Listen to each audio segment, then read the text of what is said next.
खरं तर मला वाटतं की न्यायव्यवस्थेवर आमचा पूर्ण विश्वास आहे आणि न्यायव्यवस्थेला मला सांगायचं आणि मला वाटतं राज्य सरकारला महत्त्वाची गोष्ट सांगायची, कारण ज्या तऱ्हेने पुरावे सादर करायला पाहिजे होते त्या तऱ्हेने कदाचित पुरावे सादर झाले नसतील. त्यामुळे गृहविभागाने आणि माननीय मुख्यमंत्री महोदयांनी याच्यामध्ये व्यक्तिशः लक्ष घालावं, कारण मुंबई ब्लास्टच्या माध्यमातून ज्यांना पकडले गेलेले त्या सर्व गुन्हेगारांना शिक्षा व्हावी हे मुंबईकर म्हणून आमच्या सगळ्यांचं म्हणणं आहे. आणि म्हणून अशा घटना ज्या वेळेला होतात याच्या माध्यमातून मोठ्या प्रमाणामध्ये जे आहे ते कायदा सुव्यवस्थेचे प्रश्न निर्माण होतात, जीविताला त्या ठिकाणी आणि मनुष्यहानीच्या बरोबरच वित्तीय हानीसुद्धा होत असते. त्यामुळे अपेक्षा आपण ज्यावेळी कोर्टामध्ये अशा केसेस टाकतो त्या केसेस संदर्भामध्ये मोठ्या प्रमाणामध्ये सबळ पुरावे आणि त्याच व्यतिरिक्त सगळं डॉक्युमेंटेशन केलं गेलं पाहिजे. त्यामुळे मला अपेक्षा आहे की आता हायकोर्टाने हा निर्णय, मुंबई बेंचने हा जरी निर्णय दिला असला तरीसुद्धा येणाऱ्या काळामध्ये मला वाटतं अजून वरचं जे न्यायालय आहे, सर्वोच्च न्यायालय, त्याच्यामध्ये अपील करावं आणि या ज्या आहे त्या मुंबई ब्लास्ट संदर्भामधल्या ज्या आहे त्या केसला न्याय मिळवून द्यावा अशी अपेक्षा आहे. एकीकडे उज्ज्वल निकम हे सांगतात की अशा खटल्यामधून, दहशतवादाच्या खटल्याविरुद्ध मी लढलो आणि त्यांना आता भाजपकडनं म्हणजे नामनिर्देशित खासदार देखील केलेला आहे. तर अशा परिस्थितीमध्ये जी लढाई झाली आणि त्याच्यात हे जे आरोपी आहेत ते निर्दोष सुटतात, कसं बघताय सगळ्यात? नाही, मी तर मधल्या काळामध्ये ज्यावेळेला ॲडव्होकेट उज्ज्वल निकम यांना ज्यावेळेला खासदारकीचं पद दिलं त्यावेळेस मी बोलले होते की खरं तर मला असं वाटतं की ते खूप भाग्यवान आहेत, कारण मोठ्या प्रमाणामध्ये सगळे भाजपाचे RSSचे कार्यकर्ते आहेत, संघटना प्रमुख आहेत, ज्यांनी आयुष्यभर पक्षासाठी जे आहे ते काम केलं, त्या सगळ्यांची संधी जे आहे ते बाजूला सारून त्यांना जे आहे ते सुरुवातीला लोकसभेचं इलेक्शनसाठी तिकीट दिलं, मग त्यांना जे आहे ते स्पेशल प्रॉसिक्युटर म्हणून त्यांची नेमणूक करण्यात आली.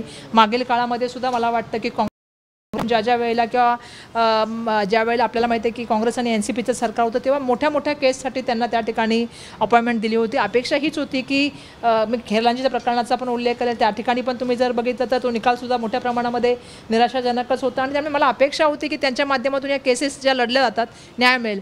परंतु त्याला भाजपाने अजून एकदा संधी दिली, त्यांना राज्यसभेवरती त्या ठिकाणी खासदारकी देण्याचा निर्णय घेतला. मी जसं सांगितलं की संघटनेमध्ये जे कार्यकर्ते काम करतात त्यांना बाजूला ठेवून हा निर्णय घेतला गेला. खरं तर मला माहीत नाही, त्याबद्दल मी त्यांचं अभिनंदन करते की ते खासदार झाले. परंतु या केसच्या बाबतीमध्ये मी बोलीन की ज्या तऱ्हेने म्हणजे काय म्हणतात त्याला काम करायला पाहिजे होतं, वकिलांनी आपली बाजू मांडायला पाहिजे होती, ती बाजू त्या ठिकाणी तशा तऱ्हेने कदाचित मांडली गेली नसेल आणि म्हणूनच पुराव्या अभावी जे आहे ते त्या ठिकाणचे जे आहे ते गुन्हेगार बाहेर पडण्याचं काम झालं. पण मला वाटतं सर्वोच्च न्यायालयात जावं, माननीय सर्वोच्च न्यायालयाच्या न्यायव्यवस्थेवर आमचा विश्वास आहे आणि सरकारने पुढची केस टाकताना थोडं अभ्यासपूर्वक सगळ्या गोष्टीचा तयारी करून त्या ठिकाणी केलं गेलं पाहिजे, ही माझी अपेक्षा आहे. दुर्दैवाने आजकाल आपण बघतोय की मी मध्ये पण एकदा मुंबईला बोलले की आजकाल भाजपा हा पक्ष दरेकर, वाघ आणि कोण आहेत, प्रसाद लाड, या नवीन नवीन लोकांनी आलेला नवीन पक्ष निर्माण झालेले आणि जी पक्ष संघटनेबरोबर काम करणारी मुळातली मंडळी आहेत ते दुर्दैवाने आता पक्षामध्ये दिसत नाही आहेत. पक्षाच्या विचारसरणीला आणि ज्या वेळेला पक्षाची बिकट परिस्थिती असते ती मंडळी पक्षाशी वफादारीने काम करतात. त्यांना येणाऱ्या काळामध्ये जे आपण बघतो विधान परिषद असेल किंवा राज्यसभा असेल या ठिकाणी संधी मिळत नाही. दुर्दैव. अधिवेशन सुरू आहे, 2 वाजेपर्यंत कामकाज तहकूब करण्यात आलेलं आहे. तुमची काय मागणी विरोधी पक्षाने? आणि आज राहुल गांधींना बोलू देखील दिलं नाही. दुर्दैवाने खरं तर मला सांगायला पाहिजे की आम्ही लोकसभेमध्ये अपेक्षा हे करतो की आमचे विरोधी पक्षनेते आदरणीय जननायक राहुलजी गांधी ज्या वेळेला बोलायला उभं राहतात लोकांचे प्रश्न आणि जे आता मोठ्या प्रमाणामध्ये आपण सगळेजण जाणतो की पूर्ण भारतामध्ये एक चर्चा आहे की पहलगामवरती जे आहे त्या ठिकाणी चर्चा व्हायला पाहिजे.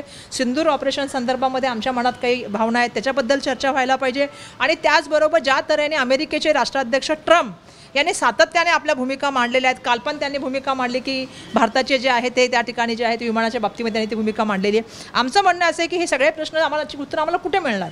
आमचं म्हणणं आहे की ही संसद ही सगळ्यात महत्त्वाची जी आहे ती जागा आहे, असं पवित्र स्थान आहे ज्या ठिकाणी भारतभरातल्या जनतेला त्या उत्तराची अपेक्षा असते. पण दुर्दैवाने देशाचे पंतप्रधान त्या ठिकाणी येतात, 2च मिनटं बसतात आणि मग निघून जातात. ते कुठल्याही प्रश्नाला त्या ठिकाणी उत्तर देत नाहीत.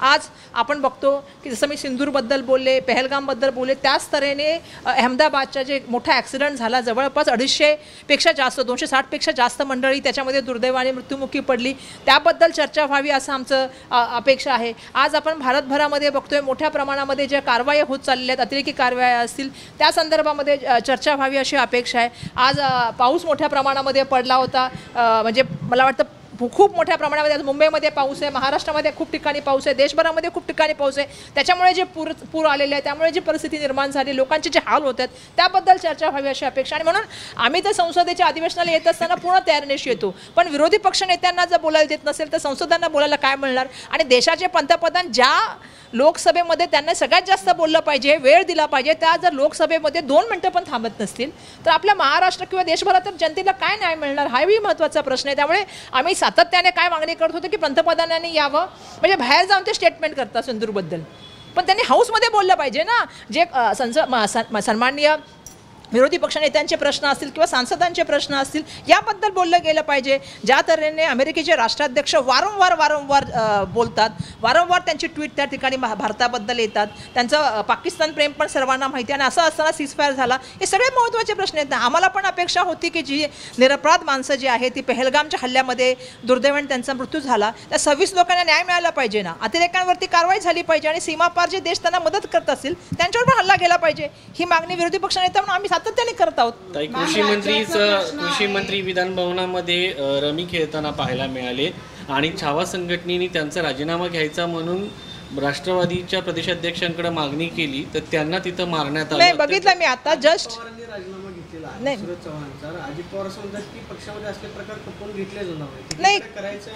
नाही मला एक खूप सांगायला पाहिजे की मी या पूर्ण बघते 15-20 दिवसापासून विधिमंडळाचं अधिवेशन चालू आहे.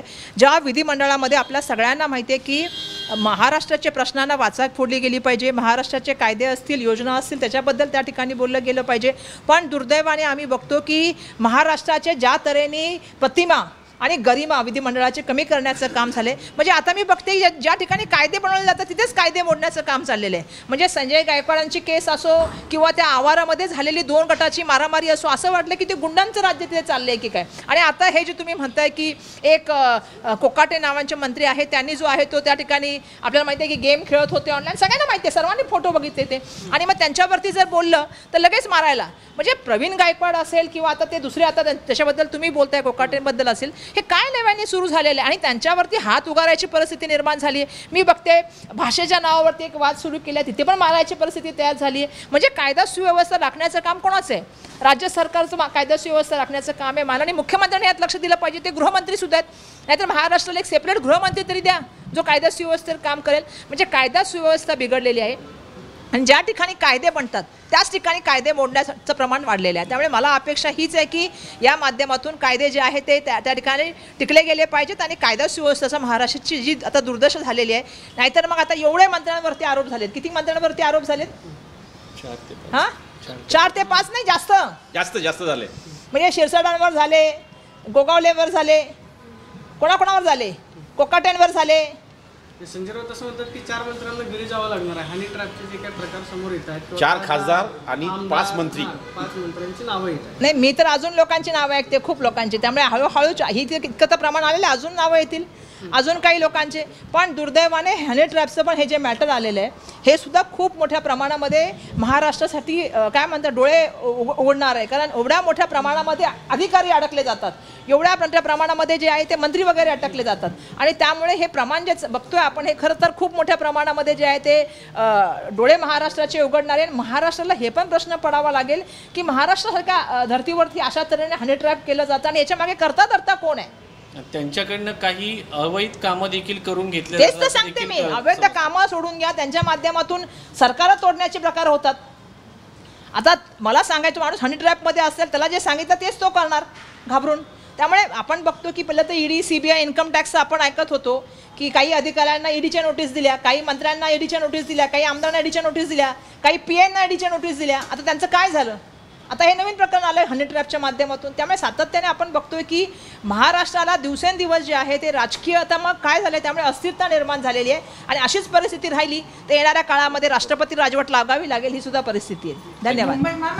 एक मिनिटं, नवी मुंबई ह्याच्यात आपण बघितलं तुम्ही 3 भाषाचं प्रकरण पण घेतलं आहे. सी वूड्स इथे पहिले मराठीत पार्टी होती, नंतर ती पहिले गुजरातीत पार्टी होती, ती मनसेच्या दबावाने मराठीत केली आणि नंतर परत जेव्हा शांत झालं सगळं परत गुजरातीत केलं. हा जो मुद्दा आहे 3 भाषेचा हा खूप वाढत चालला आहे. मुंबई लोकल ट्रेन्स पर्यंत पोहोचतो, जागोजागी पोहोचतो, कसं काय तुम्ही नाही, खरं तर आपण सगळ्या भाषांचा सन्मान केला पाहिजे. देशाच्या संविधानाच्या माध्यमातून बिलकुल हे आपल्या सगळ्यांना माहिती आहे की माणूस कुठेही राहू शकतो, काही करू शकतो, कुठल्याही धर्माचं पालन करू शकतो, भाषा बोलू शकतो. बिलकुल महाराष्ट्रामध्ये मराठी बोललं जातं, त्यामुळे मराठीची अस्मिता टिकली गेली पाहिजे. पण हे जे मारण्याचा प्रकार चालू आहे किंवा हे जे जबरदस्ती करण्याचं आहे, खरं तर हिंदी सक्ती का करावी हाच माझा प्रश्न आहे. आम्ही सगळे समोर बसलेली मंडळी आहेत, मराठी मीडियममधून शिकून आलेलो आणि 5वीपासून हिंदी पण शिकत होत. मग हा वाद का नव्याने निर्माण केला? ज्यावेळी तुम्हाला मराठी पण येतं आणि हिंदी येतो, त्यामुळे अशा तऱ्हेच्या वादाच्या माध्यमातून एक वेगळं वातावरण त्या ठिकाणी करून जे कुलषित करण्याचा प्रकार चालला. आणि जे मी सांगते की कायदा सुव्यवस्थेचे प्रश्न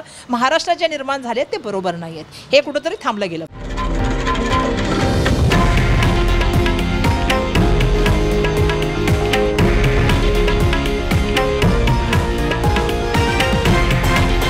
हे आहे देशातील नंबर 1 न्यूज नेटवर्क आणि आपण पाहत आहात TV9 मराठी, एकमेव.